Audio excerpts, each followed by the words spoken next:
How you doing, Anthony? Hope you're well. Welcome back to part two. Oh, how you doing, Porky? I'm fine, thank you very much. All right, good man. How are you? I like your hat. Prime, is it? My little lad Reggie, who lives up north, it's his art. He went mad for it, and he was going mad for it a while back for these drinks. And I remember we couldn't get him. Me and my mate were looking all over for these prime drinks, and we couldn't, I found obviously I got them in end, but I think they were about £7 each, and now they're 50p. Right. Well, I'm hoping the Prime stands for Prime Roasting of Bricktop because since part one, I've been doing a little bit of digging because unfortunately for Bricktop, I'm an actual scientist. Yeah. So I can dig around what he said, Yeah. so that's that. Okay, but Anyway, Porky, hang I on before thought we that I could. start. Hang on a Go second on. before we start. Prime is the KSI thing, isn't it? That's what my little lad was into. So, I know, Yeah, what I yeah. Can you was. imagine arguments? You can imagine, can't you? Yeah. Two Of seconds. Two course I seconds. can. Go on, carry on. Yeah, well, what I was no, actually, Porky, I'll wait till you come back because I Go thought that on, go on, mate. I'm I here. Go thought I on. made a little bit of a pig's ear of explaining my what I was trying to say about antihistamines. So what I did, Porky, is Bob was asking me about it in the chat. So I've sent you a really clear explanation, which all the guys in the commission said was perfectly clear. It's about 2 minutes long, so I was hoping that you Well, would read play it. it. Do you want to read it out? Yeah. Well, I was hoping you could just play it. If you play it, right, like you did with Terry's thing, is the last one I sent you. Is it the 3 minutes 7 seconds voice? Yeah, that one. Right. Play that, and that perfectly suggests what perfectly explains my position. Okay. Yeah. So, Bob, what I'm saying is in order for him to take an antihistamine medication, he needs to have had an allergic reaction to something.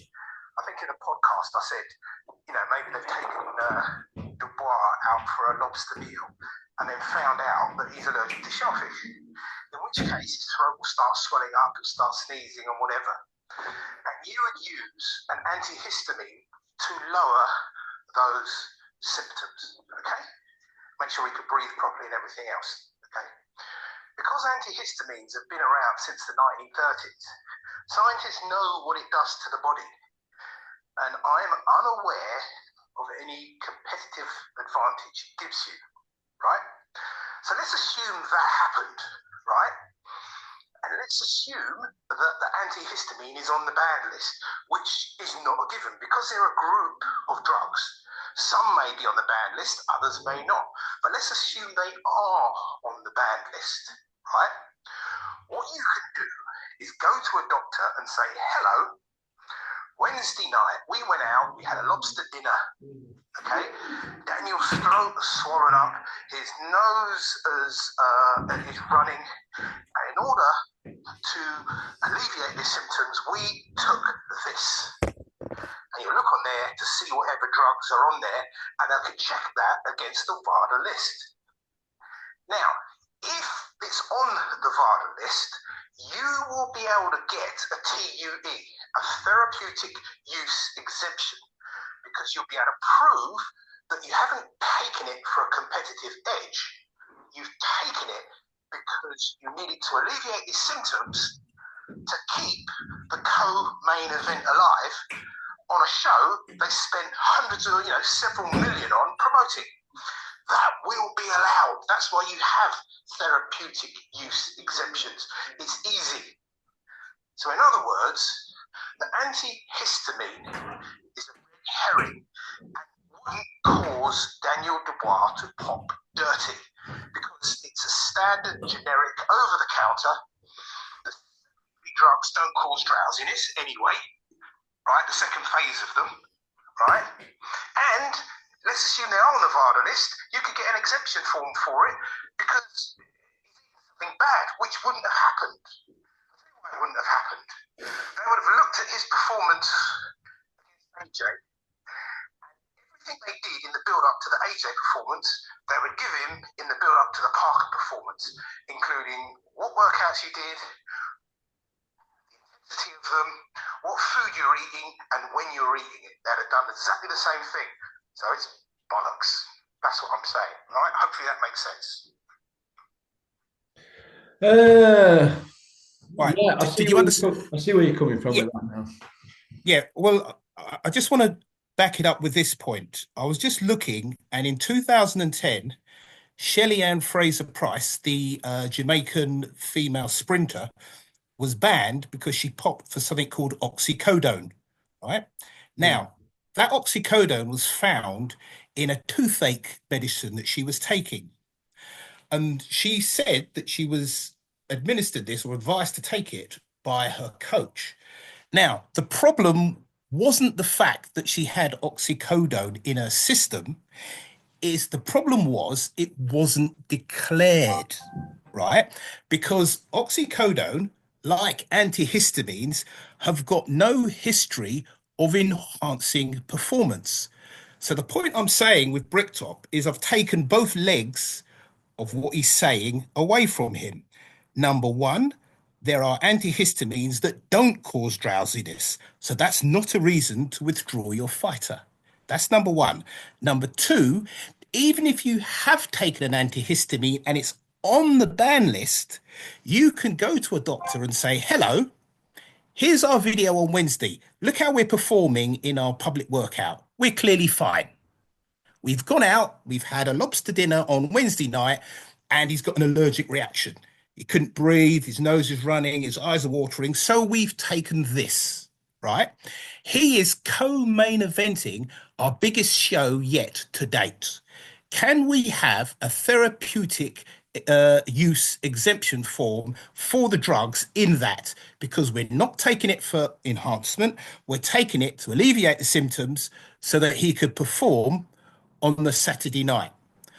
Are you telling me that the Boxing Board of Control are going to say no to Turkey? Are you telling me that they're going to pop him for it? I don't buy it. I saw that anyway. I don't buy it, Porky. What I'm saying, sorry, can I just want to have a laugh at that. Sorry about that, Porky. What Actually, I'm you know saying, what? You see what I'm up against, can you, mate? I can see exactly what you're up against. What I'm saying is that there are other interests, in my opinion, as to why he's been withdrawn. And given Bricktop's history, and I illustrated it going back to the 2003 fight with Alex Arthur, where he was saying, "Oh, there's some problems in the build up to the fight," rather than saying he lost. Bricktop has got a track record, as you say, as long as your arm, of obfuscating, changing the narrative, and gaslighting us. And as bullshit analyzers, I think it's our right, and it's a smart thing to do to have a look at what he's saying and look at the circumstantial evidence around it. It's just being scientific, Porky. Yeah. That's all it is. So I just wanted, so hopefully what I'm saying is that hopefully that explanation gives the position I was trying to explain in part one, you know. What do you think is the answer, Anthony, with all this drug issue stuff at the moment? Because the fans are losing faith. I know I've showed you my inbox as chock-a-block emails. When anybody's having long periods out of boxing, whether the champions and top five guys, it's unheard of in their peak years. So what's going on here? Are they all at it?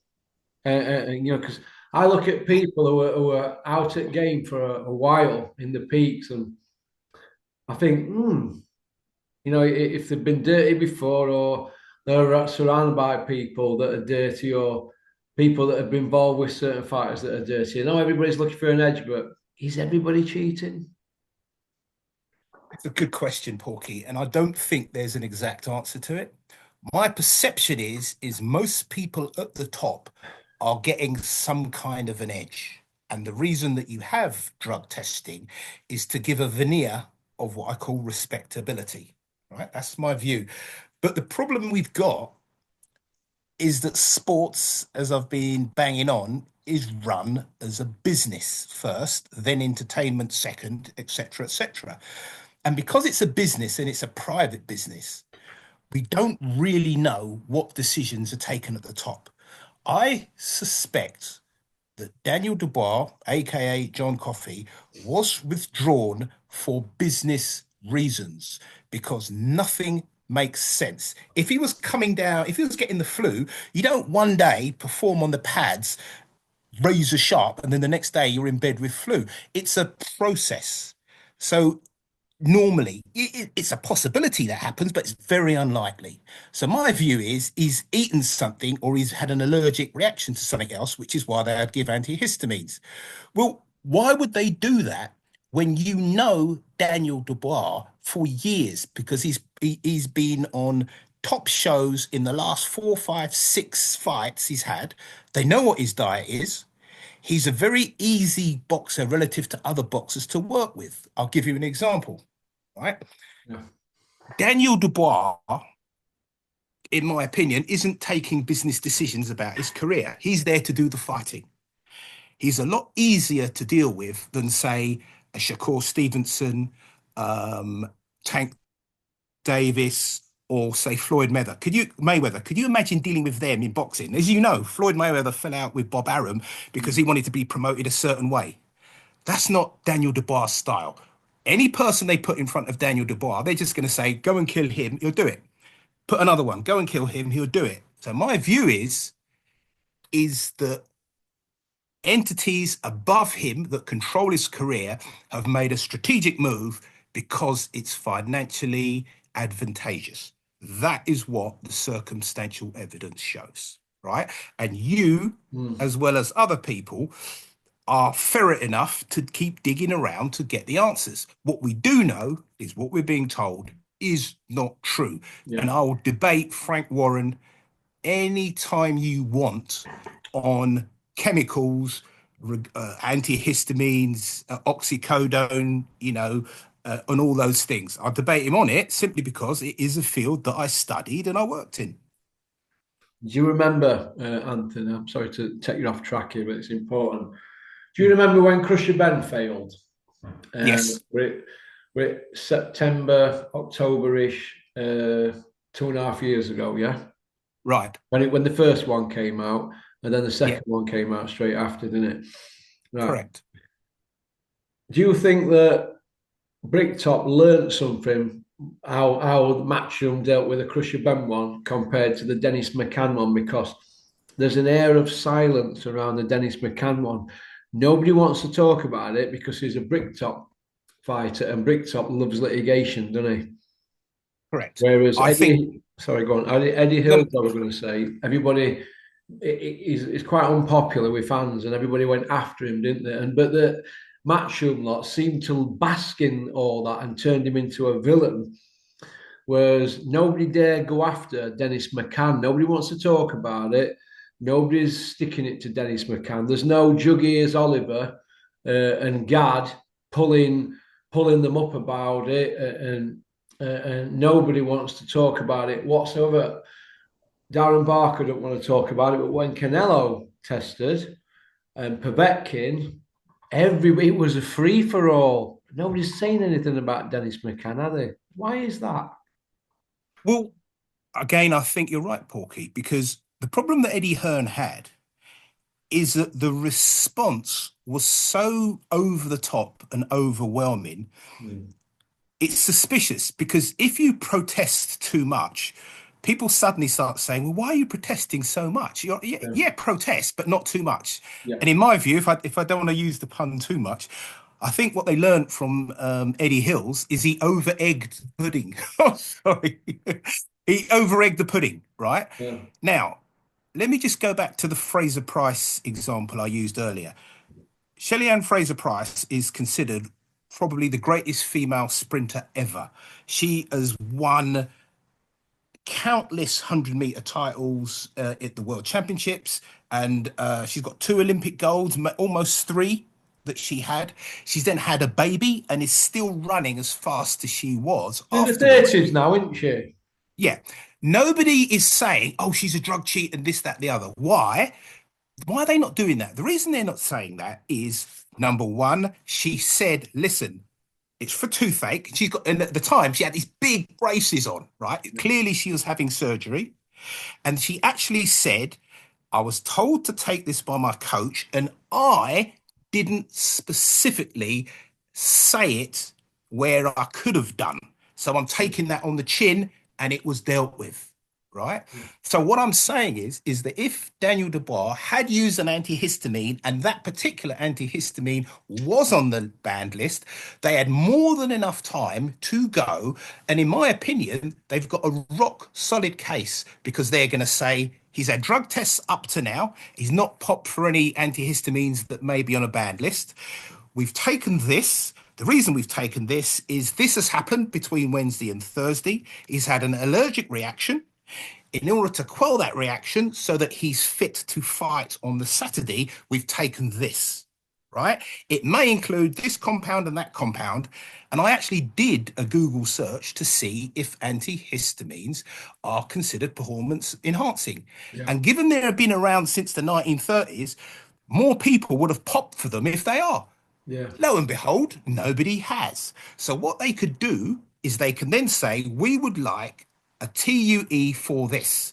And as soon as they get that, the fight can go ahead. So my view is that there's no risk, even if he's taken an antihistamine, of putting him in the fight.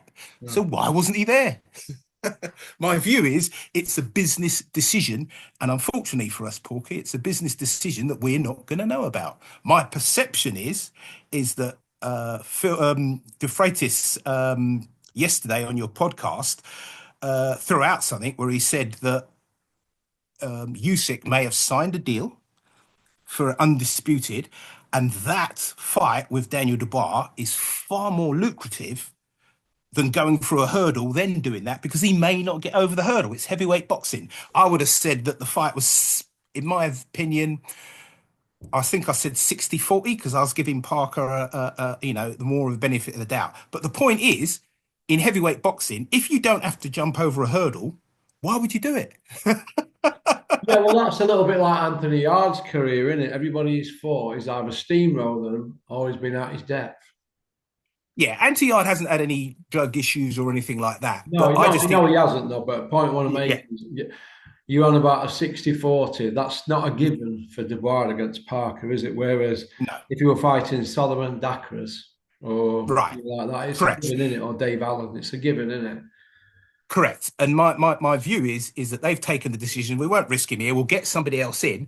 And the funny thing is with all businesses is that when you have a situation, you could always take advantage of it. And for sure, are you telling me that Bricktop hasn't had his oar in there? Given the stable of heavyweights he's got, he doesn't want. I think on the Seconds Out video where he was speaking to Radio Raheem, and Radio Raheem commented he hasn't seen such a monopoly on heavyweights since the Don King days, right? Yeah. Now, Bacoli is with a rival promoter, and for sure, right, I don't think Bricktop wants him anywhere near his heavyweights. So given that he could pull out Dubois, right, given the circumstantial evidence we've already discussed, my view is if you can get him unprepared and he loses, you've got double bubble, haven't you? You've not only preserved your fighter, you have then eliminated a guy that people are saying is the bogeyman that has a final eliminator lined up, which he now hasn't got. So in my opinion, this is a beautiful consolidation move for Bricktop. It is. Well, they've protected Dubois. They've got rid of Bacoli, who took the money because he's a greedy fat man and he wanted in shape. So he's now at bottom at pile. They protected Dubois from the Parker fight and they've slipped him in for undisputed because Usyk's getting old. And if it goes to points, Usyk might not get the decision. Is that what you're saying? Yeah, he might not get the decision. That is. I don't think Usyk will let it go to points against Dubois. Correct. I think Usyk is smart enough to know that, hey, listen, looking at that Shiraz fight, we're going to get no favours off these. They keep throwing these Brits at us and they keep steamrolling and done it, but Usyk. So we'll know he's got to steamroll him again. Correct. But they're going to get paid, aren't they? Because it's a unit, it's undisputed. My view is this: from a business perspective, Bricktop is sitting pretty, and everything that we see go down last week has been in his favour. Would you agree with me, Porky? Of course, I would agree with you on that. Everything's fell on Bricktop's lap. He's protected his guy, the IBF champion of the world, against what's supposedly a dangerous opponent. Personally, I don't think Parker's that dangerous. I think he's probably worse now than when he fought Joshua. He's just been matched correctly against shot, fat old men. Correct. I'd agree with that. But either Chisora way, and Wilder, shot and old. yep, Zhang and Bacoli, fat and old. right. Older than him. So is that it? Are we supposed to say Parker's this road man because he's beat Yeah. them? We all We're said not- Shiraz were a road man, didn't we, Anthony? What, for beating Tyler Denny and fluking an home decision over Bradley Skeet? But he's a road man because he's 6'3". If anything, that goes against him because he's fighting at a weight he shouldn't be fighting at. But Correct. all them people who kept saying to me, yeah, he was really a super middle light heavy boiled down. Well, that's his fault. He passed every check weight, and 1 hour before the fight, he signed a disclaimer to say, I'm fit to fight. So there's no complaints after. It's like Bacoli. I'm fit to fight, even though I'm 22 and a half stone. Why didn't the board of control or no control say, no, you're not fit to fight, not that way. You're a big fat man. I think Porky, Peter De Freitas again had a Peter De beautiful. Freitas nailed it, mate. He nailed it. And he probably did. nailed it with the Usyk thing, saying, well, they probably had that signed, sealed, and delivered. That could have been signed 2 months ago, but they'd already started the camps. And they thought, we'll take it right to death, and then we'll make this move. Turkey might not even know about it. Do you think they care for him? They care for that. They're going to roast him till he's had enough of them all and gone, do you know what? Why do I want to deal with this lot? Yeah. My view is with what Peter, going back on what Peter said, he said for heavyweights, because they don't have to weigh in, what you should do is have an objective assessment. And you know, and I know, Porky, any objective assessment, not on Parker, but on Bacoli, he would have failed. He looked knackered getting off the plane. He's way overweight. Yeah. I looked at him doing the pads in the changing rooms, and I went, they're not going to wheel this guy out like that. And look at the difference between Bacoli on the pads and Dubois on the pads the Wednesday before, right? Talk about chalk and cheese, you know, come on. And, you know, we're boxing fans. Are you telling me that proper medical professions can't see what we're seeing, right? I'm sorry, Porky. We're just bullshit analyzers. It's not a conspiracy theory. We're bullshit analyzers, which we have to do in boxing because it has all the vagabonds and all the people we don't want. Let me illustrate that with another point. We want to see, obviously, the rematch between what's his name, Fisher, and Dave Allen, correct? Yeah, of course we do, but it's not signed, is it? It's not signed. Liam Cameron. Right. So if we look at what Eddie Hills was saying, he was talking about numbers, and he's talking about Dave Allen and what he should be paid. And then in that interview, he actually says, but I haven't spoken to Dave about that. So let's put our bullshit analyzer hat on. What basically he's saying is he's trying to swerve the rematch because he wants it, or he's going to use the excuse that it's not commercially viable because he's going to have to pay Dave Allen too much money. That's what the vibe is that I'm getting. Now, if they wanted that rematch, given the fact that Fisher's a ticket seller, it would already be signed, exactly like the Whittaker fight with your boy Liam Cameron. Kent said that to me. Kent said that. Correct. You know, it'd already be signed. So what I'm saying is that if we want to find out where a narrative's going or what their next move is, we have to be bullshit analyzers. We can't be living in Narnia. Narnia? What's that? La La Land.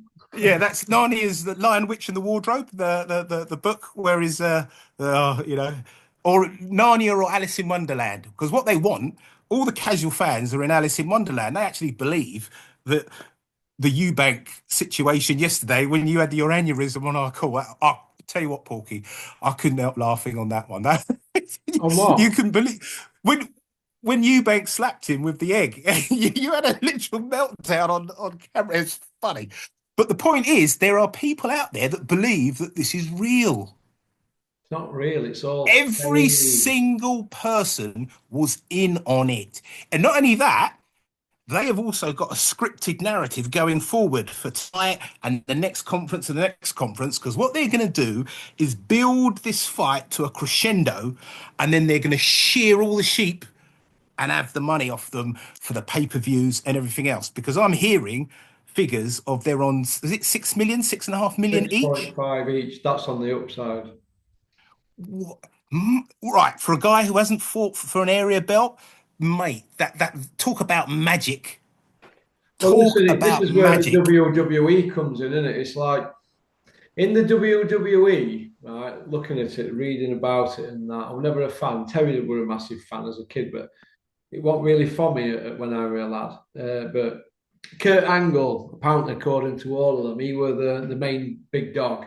Kurt Angle, one of the Olympic wrestler and all that, he could time all in knots. But there'd be times where he'd have to lose because it's in the script, Vince McMahon's scripts and all this. And all they're Right. doing, they're just writing scripts and creating narratives, like throwing tables and trying to be controversial. And, did they have Davy Day and Chisora between a partition at a press conference? Yep. Expect all that between Eubank and Ben. You're going to get all that now, and two families. They're going to war. We're going into the trenches. It's going to be like Ukraine versus Russia and Germany versus England. It's the Falkland Islands all over again. It's going to be all that in it. War. You know what I mean? Everybody got a hat on that says war. You know what I mean? Or Dave Allen on his chest has got a tattoo. War. Do you know what I mean? That's what we're going to see. We're going to hear all this talk about bad vibes and Nigel Benn's not to be messed with at 60 and the last thing you lose is your power and all that shit that's going to send me mad. Well, that's what we're going to be up against, mate, in next 2 months. What we're on 27th of Feb. So 27th of Feb now. So it's 1st of March, isn't it? Saturday. So then we're going to be saying next month it's going to be on. It's 8 weeks away. Is it 30 March? 30 days from Saturday and 26. What's that? 56. 8 weeks Saturday, right? 8 weeks to go. Ben Eubank, two families, legacy, and all that. Oh well, second fight were a load of shit. First one were a great fight. They went at it like alley cats, and the rest of it is just them. Their own fathers, because they're both not got a pot to piss in, have they? Fathers now. All you're going to have is them, hyping it up and commanding fees for this. And listen, I've seen Nigel Bennett them evenings with acting like a diva, mate, acting like a diva regarding buffet food and this and that. And I've seen English is called now, isn't it? English. Yep. I've seen him go in a place, and it's on YouTube. This go like that. Do you know what I mean? With dust in the hotel and with his monocle and all that. The guy's an absolute tosser, an absolute ponce of a man. He's a car crash. Eddie Hills, he's right. But they're going to ponce a living because they're not going to go down to job centre and get a job, are they? All they're going to want to talk about is when they fought this person and that person and bore us to death with same old knackers. And now they're just poncing off their sons. Well, let's have it right. Junior's now dug up. He's not next gen. Where is he? 35 next. Crusher Ben's 29 next year. Crusher Ben is 29-year-old next year. Am I right? Yeah. They're making a load of this. And not only that, you've also got to add in what Matchroom and Eddie Hills has spent in promoting the first fight. So well, there's 900 grand he was squealing about. Then they had that, this £1 million for this dossier and all the rest of it. No way on earth have they paid that. Matchroom have got lawyers on retainers. All they do is fight. Listen, do you think I didn't used to know what Dennis used to have? He used to have lawyers on retainers. Dennis is a multi-millionaire. They've got lawyers on fees every month, set money. Yeah, just fire a letter off to them. That's it. Boom, boom, boom, boom, boom. There you go. They don't have to kick it down the road. Put it in the long grass. Kick it down the road, put it in the long grass, isn't it? If there's any issues. Dennison's got lawyers on tap, Dennis, right? On retainers, big lawyers in Leeds on tap. So they just ring them up and say, this is an issue, deal with that. And they fire a letter up. They guarantee you a wage every month because they've got that much going on. And that's what Matchroom will have. They'll have in-house barristers and in-house lawyers on tap, on retainers, and they'll just extend it to crush your Ben. So all this £1,000,000 knackers, that could even be Matchroom telling them, oh, well, yo, this much, yo, that much, you're going to have to fight this to put this right and all that. They'll be using him like a piece of meat. Listen, they're already taking him to meat market, aren't they, Crusher? Mark my words, 5 years from now, they'll not be a Crusher, won't be able to stand. He won't be able to be saying, you know, I can't stand Matchroom. 5 years from now, when he's like, yeah, I'm coming back and I've got a new trainer and a new promoter and I've still got something in the tank. Keep watching this space because that's boxing, baby. That's what happens. You know, the landscape changes. This is my new best friend. Well, look now. Bricktop and Eddie Hills. They're besties, aren't they now? Because it's in their interest. It's fake mates bullshit. And that's all it is. All this is, it's like fake knackers. And I'm just going to keep calling it as I see it. I'm that far removed from it all now that I don't believe what I say. Anything that I hear. Sorry, I don't believe what I say. I don't believe anything that I hear from any of this shower. I don't believe that egg things. Terry believes that nobody knew about it. I've just had him on, Terry. Well, I don't buy that. I don't buy that at all. I don't buy it at all. Lots of them are in on it. They've had to say, right, you're a bad guy, Connor, and you're going to have to be put in your place for this to sell because we won't pay him. And he's gone like that, like a nodding dog, because he'll have done anything to get Eubank in that ring. He'd go to bed with a snake. Do you know what I mean? I mean a proper snake. A black mamba, a conda, a cobra, whatever. He would do anything to get in that ring because he's so far down the pecking order with ability and what he's achieved to get a massive fight like this, to get in heavyweight world title, undisputed money, aren't they? Correct. So what? They've achieved note in the sport. What, 9 years ago, Eubank won a vacant British, was it, or beat Nick Blackwell or something? Or he took belt off him, or were it vacant, or whatever. I can't remember if Blackwell was champion. Nick Blackwell might have been champion. He won that 9 years ago, and that's it. And Crusher's not won note, and they're getting 6.5 mil on upside. You're pissing all over us again. I ain't buying it, mate. All this, he didn't know it was going to happen. I don't believe that bull. Well, what makes me laugh, Porky, is this. They're calling people like you and me conspiracy theorists when these are the type of people we're dealing with. You would be a fool to do a deal with somebody who is a known liar or somebody you wouldn't trust to tell you the time in a room full of clocks. It's a joke. You know, you've got to look and see what suits who and why particular moves are done. Because in my view, that Bacoli fight is, I was saying it before with you, it's an outrageous liberty. And what they've done is that they've looked at Bacoli, and you can see him all in his Gucci club. He's a fat man over 22, Clem. We know camp, and they're putting him in a fight like that on a pay-per-view show. It's embarrassing, and they all need to look at themselves. And do you know what the best thing about it is? He got clipped. He went down like a sack of taters because he was unfit. What if he'd have ended up on the slab? Correct. Then what? Because that's dangerous, right? You're quite right on that. And you said it a number of times. But the point is that he is the type of mentality you can get away with that. Because I think, is his manager, Billy Nelson, was on afterwards saying, where's Martin? What's going on? They go, we're spending his money. For the money he received, right? The money that he's received, given all the clips out of it, everybody's taking, right? Was it worth giving up his final eliminator position? In my opinion, absolutely not. So there must be, on the end of a bad business deal, there's a winner. And when you look at who's the winner on this, a certain figure keeps popping up, aka Bricktop. Bricktop. Okay, well, listen, thanks for coming on. No problem at all. Hopefully I've absolutely explained clearly about the antihistamines and how It's a red herring. In my opinion, it's nothing. And I'd love to be in a room when he's asked that question because I put my hand up and ask him another one. What's the event that happened that caused the allergic reaction for him to take that?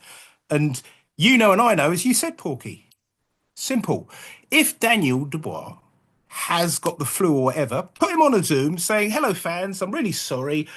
As you could tell, I've got the flu. I couldn't do the fight, but I'll be better. And in 2 months' time, I'll be fighting again."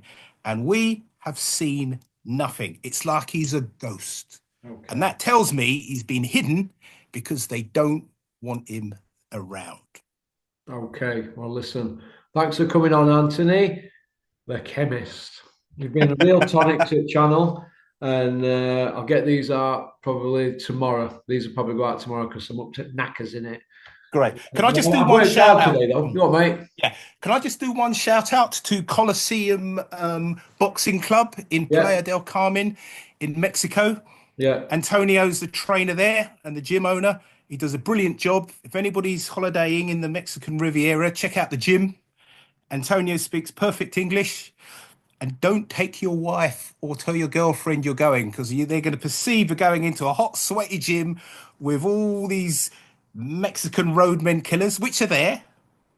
But there are some lovely Mexican chicas in there that are unbelievable in the Reyes gloves that they wear given. Okay. All right, then, mate. Thank you. Take care. Thank you very Cheers, much, mate. Porky. Bye. God bless you. Bye-bye. Well, that was Anthony out there in Mexico. I don't mean Maxborough in Doncaster. I mean Mexico. Carmen del Playa or wherever that is. Some hot place where I've never been. So that's about it, really. I've got Canada Bob on now, and then that's me done for today. And then tomorrow, Friday, I'm going to put out for you Terry, part one and two, Anthony, part 1 and 2, and Bob. Might try and get Bob's out tonight if I can, but I'm a bit pushed for time here. Asking someone to go to make you a copper. It's coming hard work, isn't it? Being called the CUNT. Feel a big tear up coming there. That's about it. One piece out. And we've got I'm not filming tomorrow, actually Friday, but there's like I said, there should be 4 or 5 videos out Friday, last 8 month. And we've got Ryan on Saturday morning, and that's it then. Till I don't know. Have a few days off, I think. Need a break from all this boxing, man. You send me head mad. Okie doke. I've got 4 minutes till Bob. One piece out. Max! Give me a ring, Max. I've got a diet for you. Pop, pop, pan.